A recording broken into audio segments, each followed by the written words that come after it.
Hey good people, James here, and one of the things that I prune quite frequently in the spring is roses. And typically there are 2 times a year that I'm pruning it. As you can see, these, which got quite tall last year, were trimmed down to a height where they could kind of deal with the heavy snows that we've talked about before. But now as springtime comes along, it's that most important trimming that we're going to do, where we're going to bring them down to a height, and you can see where they've been pruned down to previously to a height where then they can go ahead and put the new growth on. We take it down to 5 of the main canes, and then the roses, they have, especially this size, have a good root system to stimulate a lot of new growth and new flowers. One of the things I'm going to look for initially is the dead and broken branches. Now, this particular broken branch is higher than I'm going to actually leave the overall rows. But one of the things too that I want to address is a lot of times from past pruning, there will be some rather large canes down low that are dead, and it's just unsightly. Not to mention probably not the healthiest thing to leave a lot of dead.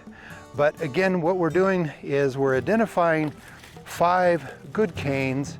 The lovely thing about roses is they have these latent buds that are all along the stem, and so as I am trimming and cutting throughout the year, you can see that there are buds every couple of inches all the way up and down the stem.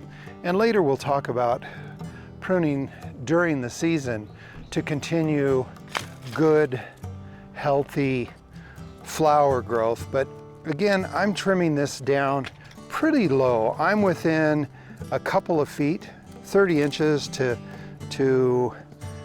24 inches away from the base, where presumably the rose has been grafted. And so what I'm going to end up with here is I've got 1, 2, 3, 4, 5 hardy canes. You see another one back in here, but this is, as I mentioned earlier, this is a dead cane. I'm going to trim that one all the way to the base. And I've also got a really vigorous cane that's coming out of the ground down here. That conceivably is even growing below the graft, and I will be trimming that off as well. Now, it's a good idea to wait until the threat of killing frosts have passed in the year to make your final trim on your rose, because the rose does remain somewhat susceptible to that type of freezing.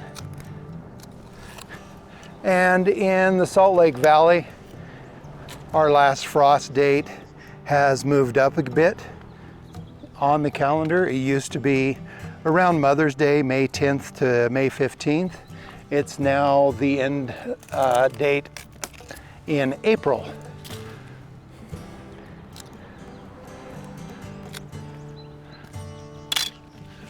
And for this rose, here's my final cut, and I have achieved that height that I'm after in this rose.